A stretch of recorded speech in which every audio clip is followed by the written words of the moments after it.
వ్యాపార ప్రతినిధులందరూ కూడా కార్యక్రమాన్ని విజయవంతం చేయాలని ఆశిస్తున్నాము. జై చేనేత. అందరూ అంటారండి ఉన్నతినే చాటారు మాయన్న. చేనేత పరిశ్రమ శాస్త్రీయమైపాయే ఓరన్న, చేతి వృత్తులకు ప్రాణం పోతుందో మాయన్న.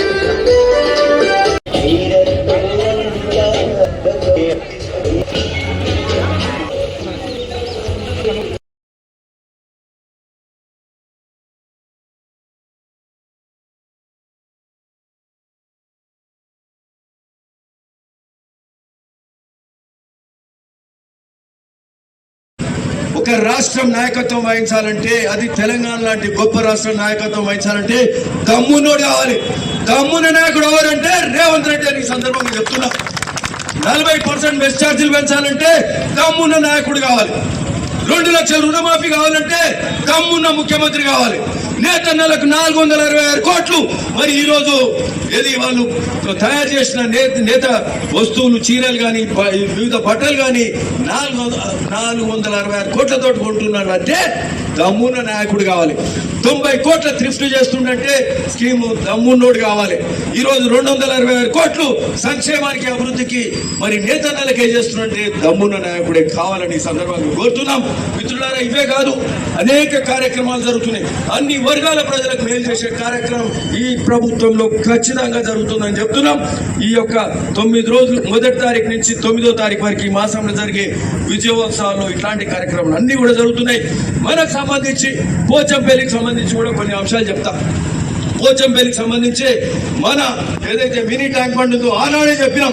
పోచంపల్లి అంటే నేతన్నలకు నిలవు, రైతన్నలకు మరి ఇక్కడ ఉండే ప్రాంతం, నేతన్నలు రైతన్నలు అందరు కలిసిమెలిసి ఉండే ప్రాంతం, హెరిటేజ్ విలేజ్. మరి అట్లాంటి యునెస్కో గుర్తించబడ్డ విలేజ్. ఈడ మినీ ట్యాంక్ బండ్ ఒట్టొట్టుగా చేయొద్దు. అంతకుముందున్న మినీ ట్యాంక్ బండ్ పోచంపల్లి చెరువుకు మినీ ట్యాంక్ బండ్ 4 కోట్లు 5 కోట్లే పెట్టేది. 4-5 కోట్లు సరిపోవు, 12 కోట్లతో చేస్తామని చెప్పి మినీ ట్యాంక్ బండ్ గొప్పగా చేస్తున్నాం. అది కూడా మున్సిపల్ ఆఫీస్ బ్యాక్ సైడ్ నుంచి అక్కడ పోయి జూలూరు రోడ్ కూడా కలిసే కార్యక్రమం కూడా చేస్తున్నాం. అంటే ఏది చేసినా గొప్పగా చేస్తున్నాం. అట్లనే ఇక్కడ దాదాపు 20 కోట్లతోటి ఈడ అమృత్ పథకం కింద వాటర్ రిజర్వాయర్ కూడా ఇక్కడ అవుతుంది. ఇక్కడ పోచంపల్లి మంచినీళ్ళు ఎన్ని వస్తున్నాయి. మిషన్ భగీరథ అని పెట్టి 1000 కోట్ల అప్పులు చేస్తే ఈరోజు ఎన్ని వస్తున్నాయి పైసలు, నీళ్ళు ఎన్ని వస్తున్నాయి. 100 లీటర్లు రావాలి వ్యక్తికి. అంటే ఒక ఇంట్లో 5 ఉంటే 500 లీటర్లు రావాలి. ఎన్ని వస్తున్నాయా అంటే 30-40% వస్తున్నాయి. అంటే 200 లీటర్లు వస్తున్నాయి. ఇంకా 300 లీటర్లు వస్తే మనకి సరిపోతాయి. సరిపోక బోర్ నీళ్ళు అలానే పోస్తున్నాం, మూసి నీళ్లు. అంటే బూడిదలో వచ్చిన పన్నీరు అవుతుంది. ఈ రోజు 210 కోట్లతోటి కొండపోచమ్మ నుంచి 16 కిలోమీటర్ల పైప్ లైన్ ఒక 10 రోజుల కింద యాదగిరి గుట్టలో ఇనాగ్రేషన్ చేసుకున్నాం మనం అని కూడా ఈ సందర్భంగా చెప్తున్నాం. అది అవుతే 2-3 నెలల స్వచ్ఛమైన నీరు మనకు ఈ ప్రాంతంలో, బోర్ నీళ్ళు కలపని నీళ్లు కూడా మనకి ఈ ప్రాంతంలో వస్తాయని కూడా చెప్తున్నాం. దానికి సంబంధించి ఇక్కడ వాటర్ ట్యాంక్స్ కూడా ఎలివేటెడ్ రిజర్వాయర్ లాస్ట్ టైం చేసినాం కదా. ఇక్కడ బాలాజీ ఫంక్షన్ దగ్గర చేసినాం. ఏ కాలనీ లేఅవుట్ ఏదేది వెంకటరమణ కాలనీ చేసినాం. 20 కోట్లతోటి మరి ఆ వాటర్ రిజర్వాయర్ కూడా చేస్తున్నాం. సో ఇవన్నీ సాగునీరు కోసము, అట్లే రైతన్నుల కోసం పిలాయిపల్లి కాలువకు, అట్లే ధర్మారెడ్డి కాలువలు కట్టి బునియాది గారి కాలువకు 500 కోట్ల రూపాయల శాంక్షన్ కూడా జరుగుతుందని కూడా ఈ సందర్భంగా చెప్తున్నాం. ఉత్తమ్ కుమార్ గారు ఇరిగేషన్ శాఖ మంత్రులు, మన జిల్లా మంత్రి కాబట్టి మనకు చనువు ఉంటుంది. అవన్నీ కూడా చేసుకున్నాం. బునియాది గారి కాలువ శాంక్షన్ అయింది. పిలాయిపల్లి ధర్మారెడ్డి అతి త్వరలో, ఆల్మోస్ట్ అన్ని శాంక్షన్స్ అయిపోయినాయి. అతి త్వరలో మిగతా పనులు అవుతాయి. మరి అట్లనే ఇవే కాకుండా Juluru Alinagar canal, Bollepalli canal, Pilaipalli canal ఇవన్నీ కూడా చేసుకునే కార్యక్రమం కూడా చేస్తున్నాము. అన్నిటికంటే ముఖ్యమైనది స్వచ్ఛమైన నీరు మూసీలో ప్రవహించాలి. మళ్ళా మూసి ప్రక్షాళన 30 ఏళ్ల కళ. ఎవరు మాట్లాడలేని రోజులు.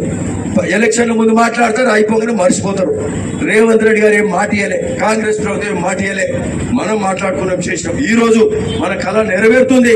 మూసి ప్రక్షాళన కోసము ఈరోజు పెద్ద ఎత్తున కార్యక్రమం జరుగుతుంది. దాని మీద ముఖ్యమంత్రి గారు ప్రకటన చేస్తుంటే ఈ ప్రతిపక్షాలు రాద్ధాంతం చేసి, అంటే ఏ పనికి అడ్డుకోవాలి, ఏ పని తప్పు పట్టాలి, అంటే ఏ పనిలో కమిషన్ కొడతారు, లేకపోతే బురద జల్లే కార్యక్రమం చేస్తుంటే ఈరోజు అరే అవుతుందా కాదా అనేది మరొకసారి మనకు ఇబ్బంది పడ్డాము. అందరము ఆలోచింపజేసే కార్యక్రమం చేస్తే పిలాయిపల్లి దగ్గర 4-5 మందితోటి జన చైతన్య యాత్ర చేసినాము ఒక 2 నెలల క్రితం అని చెప్తా ఉన్నా. మళ్ళా ఒక 20 రోజుల కింద పోయిన 28వ తారీఖు నాడు ముఖ్యమంత్రి స్వయాన ఎడుకొచ్చిండు మూసి సంఘం దగ్గరికి వచ్చి పాదయాత్ర 6 కిలోమీటర్లు చేసి మూసి ఎట్లా ఉందో చూసిపోయిండు. రైతులు బతకలేరు, రైతు కూలీలు బతకలేని పరిస్థితి. మరి మత్స్యకారులు కానీ ఆఖరికి నేతలకు కూడా ఆ నీళ్లు పనిచేయాయి. మరి కుమ్మరులు కమ్మరులు అట్లనే రజకులు అందరికీ కుల వృత్తులకు ఇబ్బంది ఉన్నది కాబట్టి ఖచ్చితంగా చేస్తని ముఖ్యమంత్రి గారు అక్కడ సంఘం దగ్గరికి వెళ్ళే భీమలింగేశ్వర స్వామి దగ్గర దండం పెట్టుకొని మరి ఆయన ఆ రోజు చెప్పిపోయిండు. ఖచ్చితంగా మూసి ప్రక్షాళన కూడా జరుగుతుంది. నల్గొండ ప్రజల ఉమ్మడి నల్గొండ ప్రజల ఆశ నెరవేరుతుంది అని కూడా సందర్భంగా చెప్తూ అన్ని గొప్పగా జరుగుతున్నాయి. ఈరోజు ఈ విజయోత్సవం మరి అట్లే గౌరెల్లి రోడ్డు కూడా అవుతుంది. గౌరెల్లికి వెళ్ళి అటు ఒలిగొండ మీదకి వెళ్ళి తొర్రూరు పోయే రోడ్డు కూడా అవుతుంది.